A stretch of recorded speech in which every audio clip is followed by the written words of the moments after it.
ask whether you discussed at all today the case of Gautam Adani, who's one of the wealthiest men in Asia and perceived as an ally of Prime Minister Modi.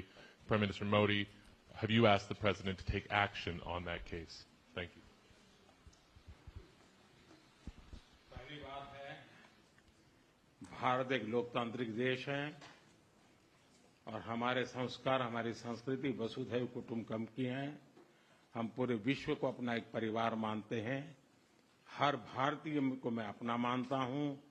दूसरी बात है, ऐसे व्यक्तिगत मामलों के लिए दो देश के मुखिया न मिलते हैं, न बैठते हैं, न बात करते हैं। The US is giving a lot of push to curb illegal immigration, and India has been cooperating on this issue. How does India see this issue in the larger context? Thank you. सवाल सिर्फ भारत का नहीं है, वैश्विक रूप से हम इस मत के हैं कि गैर कानूनी तरीके से जो लोग दूसरे देशों में होते हैं उनको वहां रहने का कोई कानूनी अधिकार तो है नहीं।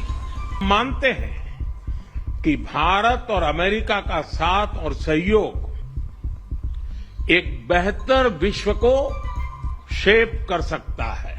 यूएसए में प्रधानमंत्री मोदी और अमेरिकी राष्ट्रपति डोनाल्ड ट्रंप की द्विपक्षीय बैठक संपन्न हो चुकी है। इस बैठक के दौरान कई अहम मुद्दों पर बातचीत हुई। कई क्षेत्रों में सहयोग बढ़ाने पर जोर दिया गया। इसके ऊपर बातचीत के दौरान रूस यूक्रेन युद्ध का जिक्र हुआ। इसे समाप्त करने वाले समाधान पर मंथन किया जाना चाहिए। खैर, आगे बढ़ते हैं, बताते हैं भारत और अमेरिका के बीच में कौन सी ऐसे अहम मुद्दों पर बात हुई है। रक्षा के क्षेत्र में भारत और अमेरिका के बीच में एक बड़ी डील हुई। इस डील के तहत अब जाकर अमेरिका भारत को F-35 स्टेल्थ फाइटर जेट उपलब्ध कराएगा। राष्ट्रपति ट्रंप ने इसे लेकर कहा, इस साल ही अब भारत के साथ अपनी मिलिट्री सेल्स को काफी ज्यादा बढ़ाने जा रहे हैं। इसके ऊपर भारत को अब F-35 स्टेल्थ फाइटर जेट भी मिल जाएगा। चलिए आगे बढ़ते हैं। America, India, middle east, Europe economic corridor के लिए ट्रंप तैयार हुए हैं। इसके मायने क्या हैं? असल में ये एक ऐसा गलियारा है जिसके जरिए शिया, अरब की खाड़ी और यूरोप के बीच आर्थिक एकीकरण और कनेक्टिविटी को जबरदस्त बढ़ावा मिल सकता है। लेकिन इसके ऊपर जानकार मानते हैं कि इस रूट के जरिए आर्थिक विकास को बढ़ोतरी देखने को मिलना लाजमी है। इसकी अहमियत इस वजह से भी बढ़ जाती है कि ये कॉरिडोर चीन के रोड एंड बोल्ट प्रोजेक्ट के काउंटर में देखा जाता है। डोनाल्ड ट्रंप और पीएम मोदी के इस बात पर सहमति हुई है कि भारत और अमेरिका के बीच में ट्रेड को डबल किया जाए। वर्तमान में भारत और अमेरिका के बीच ट्रेड $129.2 बिलियन चल रहा है, लेकिन 2030 तक इसी आंकड़े को $500 बिलियन लेकर जाने का उन लोगों ने सहयोग किया है। अमेरिका में गौतम अडानी के मुद्दे पर भारतीय प्रधानमंत्री ने दो टूक जवाब दिया।